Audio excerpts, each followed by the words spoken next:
नमस्कार दोस्तों, awesome information में आपका स्वागत है।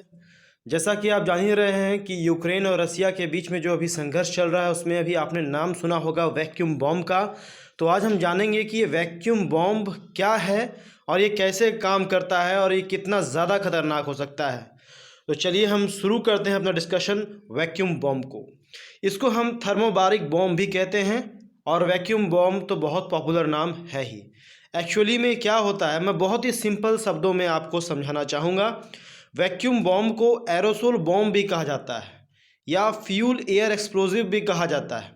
एक्चुअली में इसमें एक ईंधन से भरा हुआ कंटेनर होता है और टू सेपरेट एक्सप्लोजिव चार्जेस होते हैं। कहने का मतलब है कि ये बॉम्ब जो है लगभग 2 चरणों में काम करता है। कैसे काम करता है, कितना खतरनाक है, ये तो यूक्रेन के लोग तो भुगत ही रहे हैं। ये तो कथित रूप से कहा जा रहा है कि रसिया ने प्रयोग किया है। वाकई में प्रयोग किया है या प्रयोग नहीं किया है, ये बात की बात है, क्योंकि युद्ध में बहुत सारे ऐसे न्यूज़ होते हैं जो फेक होते हैं या वो जानबूझकर इसलिए प्रसारित किए जाते हैं ताकि एक साइकोलॉजिकल वॉर भी खेला जा सके।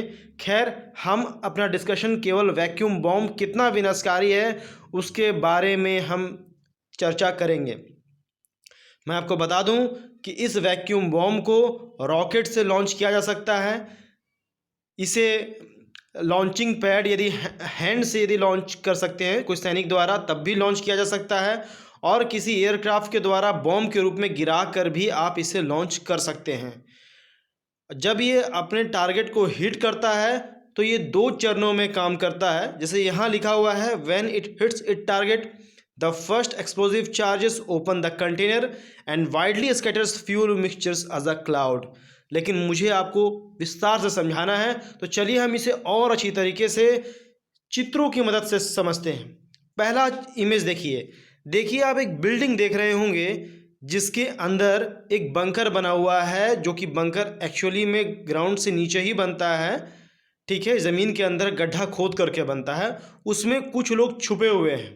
ठीक है, तो यदि इन लोगों को कोई मारना चाहता है युद्ध के दौरान में, या कोई आदमी हो सकते हैं, कुछ घुसपैठिए हो सकते हैं, विद्रोही हो सकते हैं, दुश्मन देश की सेना हो सकती है, कोई भी है, यदि छुपे हुए हैं किसी बंकर में, तो पहले वहाँ एक मिसाइल के ज़रिए इस वैक्यूम बॉम्ब को लॉन्च किया जाएगा।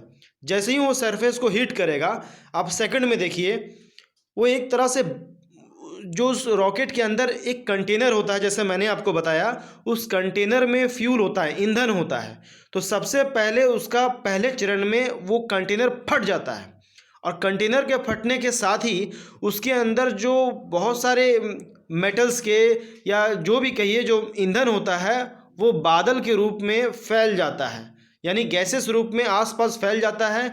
यदि कोई लीकेज है बंकर में, कहीं रिसाव हो सकता है, तो रिस्क के उसके अंदर भी जा सकता है।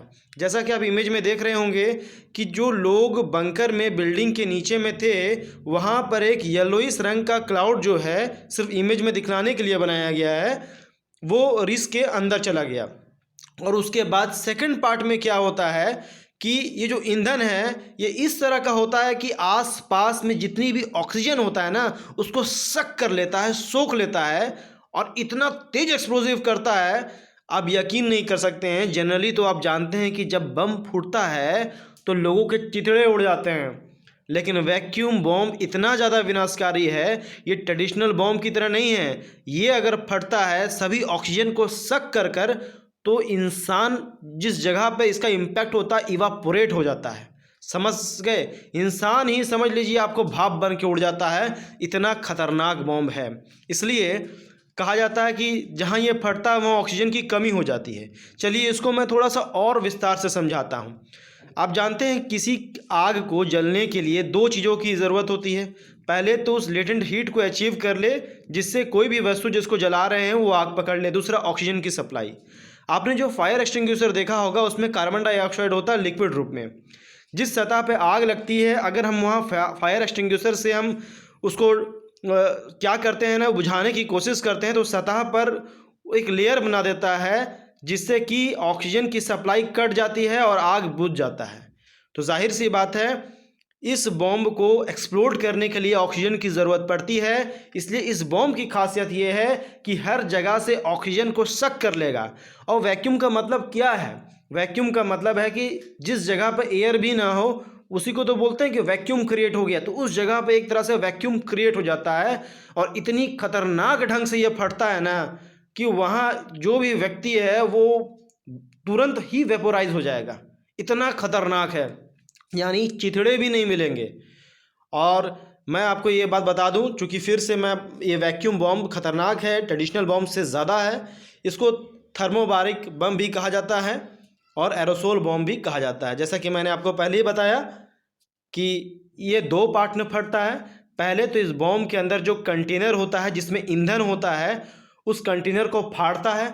कंटेनर फाड़ने के बाद एक बादल टाइप का बंकर में या जहाँ पर भी रिस सकता है, रिस के चला जाएगा।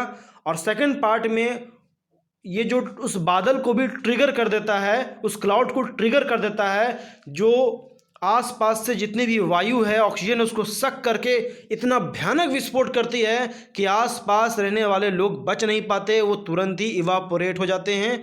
ऐसे ही काम करता है ये वैक्यूम बॉम्ब। आज की डेट में आपको जान लेना चाहिए, क्योंकि दुनिया महामारी और इस युद्ध से तो ऐसे ही आक्रांत है।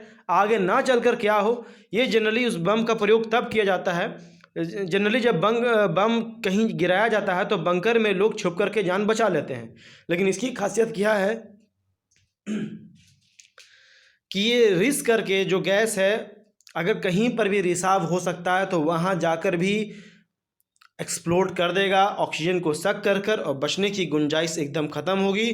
बहुत ही विनाशकारी है ये बॉम्ब, जिसे हम वैक्यूम बॉम्ब कहते हैं, जिसे हम थर्मोबारिक बॉम्ब भी कहते हैं। इसको एरोसोल बॉम्ब या फ्यूल एयर एक्सप्लोजिव के नाम से भी जाना जाता है। उम्मीद करता हूँ कि वैक्यूम बॉम्ब के बारे में जो जानकारी है सिंपल रूप से जैसे एक आम आदमी को जाननी चाहिए, आपको पता लग गया। आज के लिए इतना ही। जय हिंद, जय भारत।